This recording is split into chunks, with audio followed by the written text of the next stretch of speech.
Hi అండి, నమస్తే. Welcome to Ammu Kittu's world. ఈరోజు వీడియోలో నోట్లో వేసుకుంటే కరిగిపోయేలాగా సూపర్ టేస్టీగా ఉండే గులాబ్ జామ్ రెసిపీని ఎలా చేయాలో చూపించబోతున్నానండి.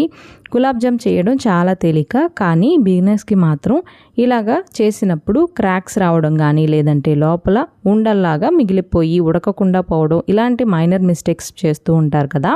అలాంటివి ఏవీ లేకుండా సూపర్ టేస్టీ స్పంజీ గులాబ్ జామ్ని ఎలా చేయాలో ఈ వీడియోలో చూపిస్తాను. మీరు కూడా స్కిప్ చేయకుండా చూసేయండి. మరి అలా చేయాలో చూద్దాం. ఇక్కడ నేను ముందుగా ఇన్స్టెంట్ ప్రీమిక్స్ గులాబ్ జామ్ ఉంటుంది కదండి, ప్యాకెట్, దాన్ని కొలుచుకుందాం. ఇక్కడ నాకు కప్పు పావు వరకు ఈ ప్రీమిక్స్ వచ్చిందండి. దీంతో పాటు ఒక పావు కప్ వరకు మిల్క్ పౌడర్ వేశాను. మిల్క్ పౌడర్ వేయడం వల్ల టేస్ట్ అనేది ఇంకా చాలా బాగుంటుందండి.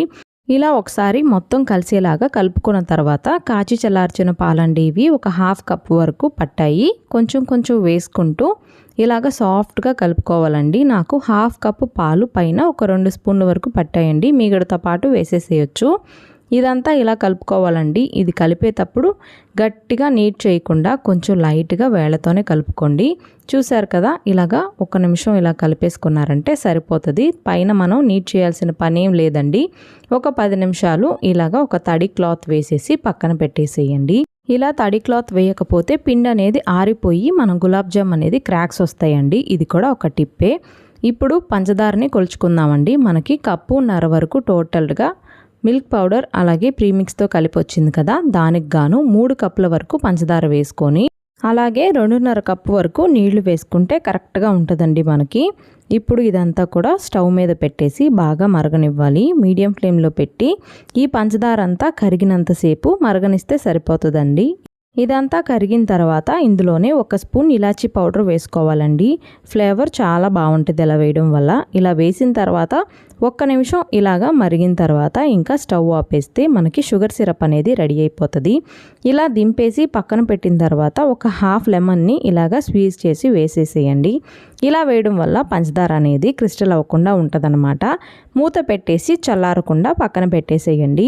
ఇప్పుడు ఒక 10 నిమిషాల ముందు మనం నానబెట్టుకున్న ఈ పిండిని తీసుకొని కొంచెం పిండిని తీసుకోవాలండి. ఇందులో నుంచి తీసుకొని మళ్ళీ ఇలాగా క్లాత్ని కప్పేసేయాలన్నమాట. పిండిని ఎంత చెమ్మగా ఉంటే మనకి క్రాక్స్ అనేది రాకుండా గులాబ్ జామ్ అంత బాగా వస్తుందండి. ఇప్పుడు చేతికి ఆయిల్ కానీ నెయ్యి కానీ ఇలా అప్లై చేసేసుకొని చక్కగా ఇలా బాల్స్లా చేసుకోవాలండి. గులాబ్ జామ్లో ఇదేనండి ట్రిక్కీ పార్ట్. ముందుగా బాగా 2 చేతులతో ప్రెస్ చేసి 1 నిమిషం ఇలా రోల్ చేసిన తర్వాత లైట్గా వదిలేస్తే కనుక మనకి గులాబ్ జామ్ అనేది క్రాక్స్ లేకుండా మంచి సాఫ్ట్ బాల్స్లా వస్తాయి. చూశారు కదా, ఇక్కడ వీడియోలో చూపిస్తున్నట్టుగా ఇలా చేశారంటే మనకి గులాబ్ జామ్ అనేది అస్సలు క్రాక్స్ రావు. అలాగే చేసిన గులాబ్ జామ్ బాల్స్ మీద కూడా ఒక క్లాత్ని వేసేసేయండి, తడి క్లాత్ని. అవి కూడా మొత్తం చేసే వరకు ఇలాగా ఆరకుండా ఉంటాయండి. ఇలా చిన్న చిన్న టిప్స్ పాటిస్తే చాలండి, పర్ఫెక్ట్ గులాబ్ జామ్ మీరు కూడా చేసేయచ్చు. అన్నీ ప్రిపేర్ చేసుకున్న తర్వాత ఆయిల్ అనేది కరెక్ట్ వేడిలో ఉండాలి. అంటే లోగా ఉండకూడదు, అలాగని హైలో ఉండకూడదండి. మీడియం ఫ్లేమ్లో ఇలాగ కొంచెం వేడైన తర్వాత మంటని లో ఫ్లేమ్కి టర్న్ చేసుకుంటూ ఈ బాల్స్ని అటు ఇటు నెమ్మదిగా ఫ్రై చేసుకోవాలండి. కొంచెం ఓపిక్గా ఫ్రై చేసుకున్నారంటే లోపల గులాబ్ జామ్ అంతా చక్కగా ఉడికి మనకి తినేటప్పటికి మొత్తం కూడా బాగుంటుందండి. లేదంటే ఉండలుగా ఉండిపోయి లోపల ఉడకకుండా పైన కలర్ వచ్చేసి అలా అవుతూ ఉంటుందన్నమాట. మెయిన్గా అలాంటి మిస్టేక్స్ ఇలా ఫ్రై చేయాలని తెలియకపోవడం వల్లే అవుతూ ఉంటాయండి. మిగతావన్నీ కూడా ఇలా ఫ్రై చేసుకుంటూ మనకి వేడిగా ఉన్న షుగర్ సిరప్లో వేసేసుకోవాలి. ఇక్కడ గులాబ్ జామున్స్ కూడా వేడిగా ఉండాలి, అలాగే సిరప్ కూడా కొంచెం వేడిగానే ఉండాలండి.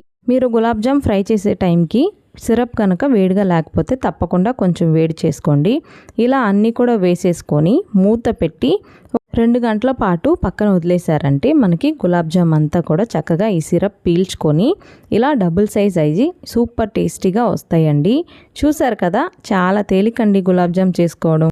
అకేషన్తో పని లేకుండా స్వీట్ తినాలనిపిస్తే చాలండి, ఇలా గులాబ్ జామ్ చేసేసి మీ ఇంటిల్లపాదికి సర్వ్ చేసేసారంటే సూపర్గా ఎంజాయ్ చేస్తారండి. తప్పకుండా ఈసారి గులాబ్ జామ్ చేసేటప్పుడు ఈ వీడియో చూసి చెప్పిన టిప్స్ అన్ని ఫాలో అయ్యి చేస్తారని అనుకుంటున్నానండి. తప్పకుండా ఈసారి మీరు ట్రై చేసినప్పుడు మీకు ఎలా కుదిరిందో కూడా నాకు కమెంట్ చేయడం అస్సలు మర్చిపోవద్దండి. ఇంకా ఎలాంటి రెసిపీస్ మన ఛానల్లో చూడాలనుకుంటున్నారో కూడా మీ సలహాలని కమెంట్ ద్వారా తెలియచేయండి. మరి ఈ వీడియో కనుక మీకు నచ్చినట్లయితే వీడియోని లైక్ చేయడం అస్సలు మర్చిపోవద్దండి. అలాగే మీ ఫ్రెండ్స్ అండ్ ఫ్యామిలీ మెంబర్స్కి ఈ రెసిపీని షేర్ చేసి మరిన్ని quick and simple tasty recipes కోసం మన అమ్ము కిట్టూస్ వరల్డ్ ఛానల్ని సబ్స్క్రైబ్ చేసుకోవడం మాత్రం మర్చిపోకండి.